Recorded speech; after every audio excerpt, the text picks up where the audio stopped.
Hi guys, எல்லாருக்கும் வணக்கம். So இன்னைக்கு நம்ம பார்க்க போறது ஜேடன்எஸ்ட் எனிமியோட நெக்ஸ்ட் எபிசோட் தான் பார்க்க போறோம். ஸோ நீங்க இப்பதான் ஃபர்ஸ்ட் டைம் சேனலுக்கு வரீங்கன்னா மறக்காம சப்ஸ்கிரைப் பண்ணிட்டு அப்படியே பக்கத்துல இருக்க பெல் பட்டனையும் பிரஸ் பண்ணிக்கோங்க. அப்பதான் நான் போடுற வீடியோ உங்களுக்கு ஆன் டைம் நோட்டிபிகேஷனா காமிக்கும். சரி வாங்க நம்ம இன்னைக்கான வீடியோக்குள்ள போகலாம். ஸோ லாஸ்ட் எபிசோட்ல என்ன நடந்திருக்கும் அப்படின்னா, நம்ம ஹீரோ அந்த ஃபெங் பள்ளத்தாக்கோட தடை செய்யப்பட்ட பகுதியில் அடைச்சு வைக்கப்பட்டிருந்த ஒரு 19 ஃபாக்ஸை காப்பாத்தி கூட்டிட்டு வந்திருப்பான். அதுக்கப்புறம் அவகிட்ட இறந்து போனவங்களை உயிர் தழ வைக்கிற ரிச்சுவலை பத்தியும் கேட்டு இருந்திருப்பான். அதை கேட்ட அவளும் எனக்கு அதை பத்தி தெரியும் அப்படிங்கிற மாதிரி சொல்லி இருந்திருப்பா. அதோட போன எபிசோட முடிச்சிருப்பாங்க. இந்த எபிசோட்ல என்ன நடக்குது அப்படிங்கறத வாங்க வீடியோ பார்த்து தெரிஞ்சுக்கலாம். இந்த எபிசோடோட ஸ்டார்டிங் சீன்லயே நம்ம ஷியோபாய் ஹீரோ கிட்ட சொல்றா, எனக்கு அந்த உயிர் தழ வைக்கிற ரிச்சுவலை பத்தி நல்லாவே தெரியும் அப்படிங்கிற மாதிரி அவ சொல்ல, அதை கேட்டதும் தான் நம்ம ஹீரோவுக்கு அந்த இடத்துல உயிரே வருது. என்ன உங்களுக்கு அதை பத்தி தெரியுமா அப்படின்னா தயவு செஞ்சு அதை என்கிட்ட சொல்லுங்க. நீ இவ்வளவு பண்றதெல்லாம் பார்க்கும்போது கண்டிப்பா நீ உயிரோட கொண்டு வர நினைக்கிற அந்த பர்சன் அது உன்னோட லவ்வா தான் இருக்குன்னு நான் நினைக்கிறேன். உண்மையை சொல்ல போனா இந்த ரிச்சுவலை பத்தி எனக்கு எதுவும் தெரியாது. ஆனா ஒரு மனிதனை காப்பாத்துறதுக்காக இதுக்கு முன்னாடி இந்த ரிச்சுவல் ஒரு வாட்டி பண்ணிருக்காங்க. அப்ப நான் கூட இருந்து பாத்துருக்கேன். அதனால நீ ஒண்ணு கவலைப்படாத, கண்டிப்பா உன்னோட லவ்வ உயிரோட கொண்டு வர முடியும். அப்ப அதை கேட்ட நம்ம ஹீரோ சொல்றான், என்ன நீங்க கூட இருந்து பாத்துருக்கீங்களா அப்படின்னா நீங்க அந்த விச் ட்ரைப்பை சேர்ந்தவங்களை பத்தி சொல்றீங்களா? ஆமா, உனக்கு அவங்கள பத்தி ஏற்கனவே தெரியுமா என்ன? உண்மையை சொல்ல போனா கடந்த 10 வருடங்களா நான் அவங்கள தான் தேடிக்கிட்டு இருக்கேன். ஆனா என்னால அவங்கள எந்த இடத்துலயுமே கண்டுபிடிக்க முடியல. அப்பதான் என்கிட்ட அவங்கள பத்தி ஒருத்தர் சொன்னாரு, அந்த விச் ட்ரைப்பை சேர்ந்தவங்க எல்லாருமே கிட்டத்தட்ட 1000 வருஷத்துக்கு முன்னாடியே அழிஞ்சு போயிட்டாங்களாம். என்ன 1000 வருஷத்துக்கு முன்னாடியா? அதுக்கு வாய்ப்பே இல்ல. ஏன்னா நான் 500 வருடங்களுக்கு முன்னாடி அவங்கள பார்த்திருக்கேன். அப்படி இருக்கும்போது அந்த விச் ட்ரைப்பை சேர்ந்தவங்க எல்லாம் இன்னும் உயிரோட தான் இருக்காங்க. என்ன அவங்க இப்ப இந்த உலகத்தில இருந்து மறைஞ்சு வாழ்ந்துகிட்டு இருக்காங்க. அப்ப இதெல்லாம் கேட்ட நம்ம ஹீரோவுக்கும் அந்த இடத்துல பேசுறதுக்கு வார்த்தைகளே வரல. ஏன்னா நம்ம ஹீரோ பையாவை எப்படியாவது உயிரோட கொண்டு வர முடியுங்கிற நம்பிக்கையில தான் இவ்வளவு நாட்களா சுத்திக்கிட்டு இருந்திருப்பான். கடைசியில இதுக்கு ஒரு வாய்ப்பு இருக்குன்னு தெரிய வந்ததும் அவன் இந்த இடத்துல ரொம்பவும் சந்தோஷப்படுறான். அப்ப நம்ம ஷியோபாய் சொல்றா, சரி விடு, நீ எனக்கு உதவி பண்ணிருக்க. அப்படி இருக்கும்போது இந்த விச் ட்ரைப்பை கண்டுபிடிக்கிறதுக்கு நான் உனக்கு உதவி பண்றேன். ரொம்பவும் நன்றி மேடம். அவ மட்டும் உயிரோட வந்துட்டா நீங்க ஃபியூச்சர்ல என்ன சொன்னாலும் அதை பண்றதுக்கு நான் தயாரா இருக்கேன். என்ன மேடமா, நான் பாக்குறதுக்கு என்ன அவ்வளவு வயசானவ மாதிரியா தெரியறேன்? அப்படின்னா நான் உங்களை எப்படி கூப்பிடுறது? நான் ஒரு 9 டைல் ஒயிட் ஃபாக்ஸ். அப்படி இருக்கும்போது நீ என்ன ஷியோபாயின்னு கூப்பிடு அப்படிங்கிற மாதிரி அவ சொல்றா. ஆக்சுவலா ஷியோபாயினா ஒயிட்னு அர்த்தம். அதை கேட்ட நம்ம ஹீரோவும், என்ன ஷியோபாயா? ஆமா. சரி, இந்த குரங்குக்கு என்ன பேர் வச்சிருக்க? 3 கண்ணு குரங்குன்னு பேர் வச்சிருக்கன்னு மட்டும் என்கிட்ட சொல்லிடாத. அது வந்து நான் இவனை குட்டி பையன் தான் கூப்பிட்டுக்கிட்டு இருக்கேன். என்ன குட்டி பையனா? உனக்கு சரியா பேரு கூட வைக்க தெரியல. இதுக்கப்புறம் இனிமே நான் உன்னை கிரேன்னு கூப்பிட போறேன். நம்ம 2 பேரோட பேருமே நம்மளோட நேரத்தை தான் குறிக்குது. என் பேரு ஷியோபாய், உன் பேரு கிரே. உண்மையாவே அற்புதமா இருக்கு அப்படிங்கிற மாதிரி சொல்லிட்டு நம்ம ஷியோபாய் அந்த இடத்துல சிரிச்சுக்கிட்டு இருக்கா. சோ அப்படியே நேரம் போக நம்ம ஹீரோவும் ஷியோபாயும் இந்த இடத்துல அப்படியே ரெஸ்ட் எடுத்துக்கிட்டு இருக்காங்க. அப்ப சடனா இந்த இடத்துக்கு யாரோ வர மாதிரி நம்ம ஹீரோவுக்கு ஃபீல் ஆகுது.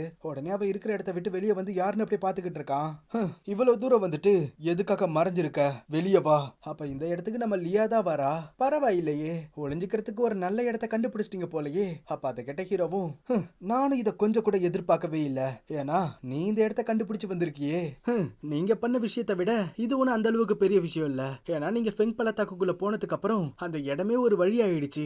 அப்ப அதை கேட்ட ஹீரோ சொல்றான், அவங்களோட இடத்துல ஏதோ வால்கோனா மாதிரி இருந்து ஏதோ வெடிச்சிருக்கு. மத்தபடி அங்க நடந்த விஷயத்துக்கும் எனக்கும் எந்த ஒரு சம்மந்தமும் இல்ல. ஆமா, நான் இருக்கிற இடத்த நீ எப்படி கண்டுபிடிச்ச? அப்ப அதை கேட்ட லியா சொல்றா, நான் இந்த இடத்துக்கு யதார்த்தமா தான் வந்தேன், மத்தபடி ஒண்ணு இல்ல. ஆமா, உங்களுக்கு பின்னாடி இருக்க அந்த பொண்ணு யாரு? பார்க்க ரொம்பவும் அழகா இருக்கா. இதுக்கு முன்னாடி நான் இவங்கள பார்த்ததே இல்லையே. மிஸ்டர் குயிலி, உங்க உயிரை காப்பாத்துறதுக்காக பையா அவளோட உயிரை சாக்ரிஃபைஸ் பண்ணி உங்களை காப்பாத்துனா. அதுக்கப்புறம் நீங்க கிங்குன் பிரிவை எதிர்த்து கல்ட்டோட கோஸ்ட் கிங் பிரிவுல ஜாயின் பண்ணீங்க. அது மட்டும் இல்லாம பையாவை எப்படியாவது உயிரோட கொண்டு வரணும்னு உங்களோட உயிரியை பண்ண வச்சு இந்த 10 வருடங்களா உங்களால முடிஞ்ச எல்லாத்தையும் நீங்க பண்ணிக்கிட்டு இருக்கீங்க. இப்படிதான் உங்களுக்கும் பையாவுக்கும் நடுவுல இருக்க காதல் கதைகளை பத்தி வெளியே எல்லாரும் பேசிக்கிறாங்க. ஆனா இப்போ நீங்க உங்களுக்காக உயிரே கொடுத்த பையாவை மறந்துட்டு இப்போ உங்களுக்கு ஏத்த வேற ஒரு பொண்ணை கண்டுபிடிச்சிட்டீங்களா என்ன? பரவாயில்ல, உங்களுக்கு என்னோட வாழ்த்துக்களை தெரிவிச்சுக்கிறேன். அது மட்டும் இல்ல, நான் கண்டிப்பா எங்களோட ஹீகுவான் பிரிவு சார்பா நான் கோஸ்ட் கிங்க நேரா பார்த்து அவருக்கு இதுக்கு வாழ்த்துக்கள் சொல்லிக்கிறேன். அப்ப இதெல்லாம் கேட்ட நம்ம குட்டி குரங்கும் அந்த இடத்துல செமையா கடுப்பாகுது. மிஸ், நீங்க தப்பா புரிஞ்சுகிட்டு இருக்கீங்க. உண்மையை சொல்ல போனா நான் நேத்து நைட்டு வரைக்கும் ஒரு சில பீஸ்டோட கையில மாட்டி நான் சிறையில அடைஞ்சு போயிருந்தேன். அப்பதான் அதிர்ஷ்டவசமா அந்த இடத்துக்கு வந்த குயிலி என்ன அந்த இடத்துல இருந்து காப்பாத்தினாரு. அது மட்டும் இல்ல, நான் இப்ப போட்டிருக்க கிளாத்தையும் என்னோட உடலை மறைச்சுக்கிறதுக்காக அவர் தான் என்கிட்ட கொடுத்தாரு. மத்தபடி நீங்க நினைக்கிற மாதிரி எதுவும் எதுவும் இல்ல அப்படிங்கிற மாதிரி நம்ம ஷியோபாய் அவளை பார்த்து சொல்லிக்கிட்டு இருக்க. அப்ப அதே சமயத்துல நம்ம ஹீரோ இருக்க இந்த இடத்த நோக்கி தான் ஃபெங் பள்ளத்தாக்க சேர்ந்த எல்லா டிசபிள்ஸும் அப்படியே வந்துகிட்டு இருக்கானுங்க. என்னன்னு பார்த்தா நம்ம லியா இதுக்கு முன்னாடி அந்த ஃபெங் பள்ளத்தாக்க சேர்ந்தவங்க கிட்ட இருந்து ஒரு இலைய வாங்கி இருந்திருப்பால, அதை இப்ப இந்த இடத்துல எரிக்கிறா. சோ இந்த இலையை எரிக்கிறது மூலமா ஃபெங் பள்ளத்தாக்கோட மத்த டிசபிளுக்கு இதோட சிக்னல் அப்படியே கிடைக்கும். அவனுங்களும் நம்ம பிரிவோட டிசபிளுக்கு ஏதோ ஒரு ஆபத்துன்னு சொல்லிட்டு தான் இந்த இடத்துக்கு வந்துகிட்டு இருக்கானுங்க. அப்ப அதே நேரத்துல லியா சொல்றா, சரி மிஸ்டர் குயிலி, நான் இப்ப இங்க இருந்து கிளம்புறேன். இந்த உலகம் ரொம்ப சின்னது, அதனால நம்ம திரும்ப சந்திப்போம்னு நினைக்கிறேன் அப்படிங்கிற மாதிரி சொல்லிட்டு இவ இங்க இருந்து கிளம்பிடுறா. ஆனா நம்ம ஹீரோவுக்கு மட்டும் இந்த இடத்துல ஏதோ ஒண்ணு விசித்திரமா இருக்கிற மாதிரி தெரியுது. அப்பதான் ஹீரோ ரியலைஸ் பண்றான், லியா அந்த இடத்துக்கு வந்து அந்த ஃபெங் பள்ளத்தாக்க சேர்ந்தவனுங்களுக்கு இந்த இடத்த காமிச்சு கொடுத்திருக்கான்னு. உடனே நம்ம ஹீரோவும் மேல பறந்து போய் இந்த இடத்துக்கு வந்திருக்க அந்த ஃபெங் பள்ளத்தாக்க சேர்ந்த டிசபிள் கிட்ட சொல்றான், உங்க யாரு கூடயும் எனக்கு ஃபைட் பண்றதுக்கு சுத்தமா விருப்பம் இல்ல, அதனால நீங்க எல்லாரும் இங்க இருந்து கிளம்பிடுங்க. அப்ப இதெல்லாம் கேட்டுக்கிட்டு இருந்த ஃபெங் பள்ளத்தாக்க சேர்ந்த டிசபிள்ஸும், ஆமா நீ யாரு அப்படிங்கிற மாதிரி நம்ம ஹீரோ பார்த்தா கேட்டுக்கிட்டு இருக்கானுங்க. அப்ப அந்த இடத்துல நம்ம ஹீரோவும், இதுக்கு மேல உங்க கிட்ட பேசி எதுவுமே ஆக போறது இல்ல அப்படிங்கிற மாதிரி சொல்லிட்டு அந்த இடத்துல இருக்க எல்லாரையும் சும்மா அடிச்சு பறக்க விட்டுக்கிட்டு இருக்கான். ஆனா அதே சமயத்துல நம்ம ஹீரோ அந்த இடத்துல கொஞ்சம் கொஞ்சமா ஈவில் பவர்ஸால அப்படியே பாதிக்கப்பட்டுக்கிட்டு இருக்கான். அப்ப ஹீரோ சொல்றான், எனக்கு தெரிஞ்ச வரைக்கும் இந்த லியா தான் இவங்களை எப்படியும் அந்த இடத்துக்கு வர வச்சிருக்கா. ஆனா நாம இருக்கிற இடம் அவளுக்கு எப்படி தெரிய வந்துச்சு? அப்ப ஷியோபாய் சொல்றா, ஆமா நீ குட்டி குரங்கு குளிக்க வச்சு எவ்வளவு நாட்கள் ஆகுது? ஏன்னா இது மேல இருந்து பயங்கரமா ஸ்மெல் வருது. சோ அப்படியே இந்த இடத்துல சீன் கட் ஆக அடுத்த சீன்ல நம்ம லூசியை தான் காமிக்கிறாங்க. அவ பயங்கரமா கல்டிவேட் பண்ணி அடுத்த நிலைமை பிரேக் த்ரூ பண்றதுக்கு ட்ரை பண்ணிக்கிட்டு இருக்கா.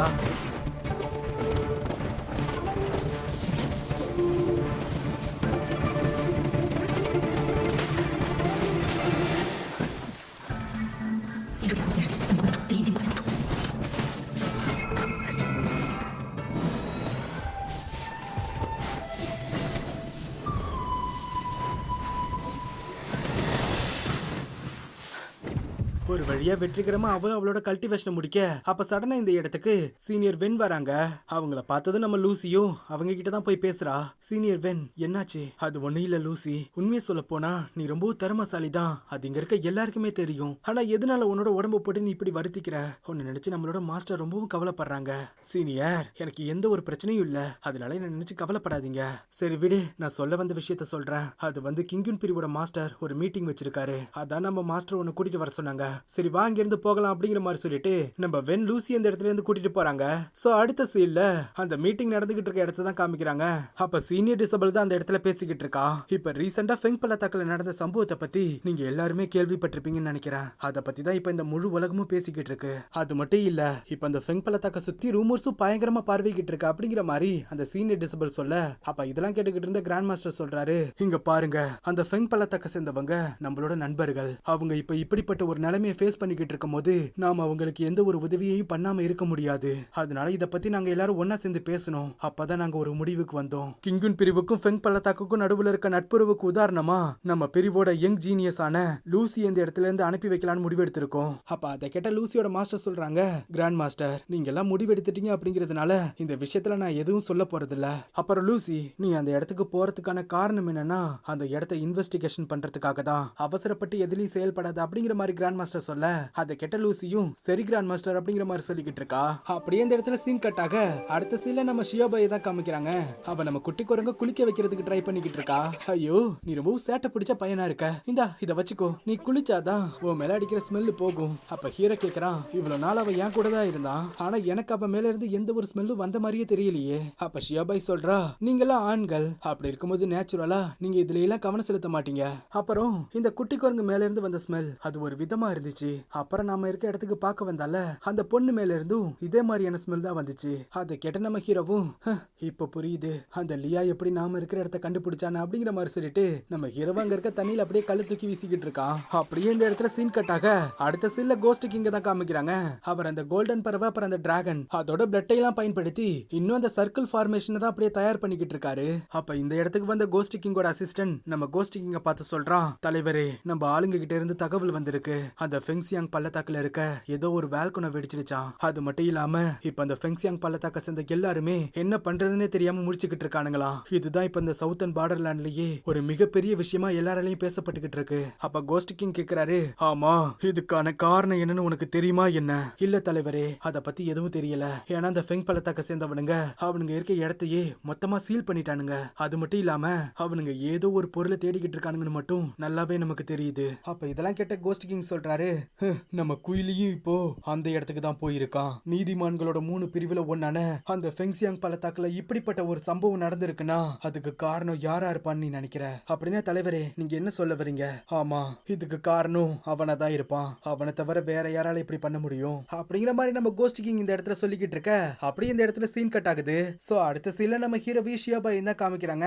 நம்ம ஷியோபாய் ஹீரோவும் இந்த இடத்துல இருந்து விச் ட்ரைப்பை தேடி அவங்களோட பயணத்தை தொடங்குறாங்க. அதே நேரத்துல இந்த ஃபெங்சியாங் பள்ளத்தாக்கோட காட்டு பகுதியில ஒரு இடத்துக்குள்ள தான் காமிக்கிறாங்க. இந்த இடத்துக்குள்ள விச் ட்ரைப்பை சேர்ந்த ஒருத்தவன் இருக்கான். அப்ப அவ சொல்றான், அந்த ஃபெங் பள்ளத்தாக்க சேர்ந்தவனுங்க இது வரைக்கும் பல விஷயங்களை இழந்துட்டானுங்க. அது மட்டும் இல்ல, அந்த ஹெவன்லி எம்பரரோட ஸ்டோனை அவனுங்களால அடைய முடியுமான்னு தெரியல.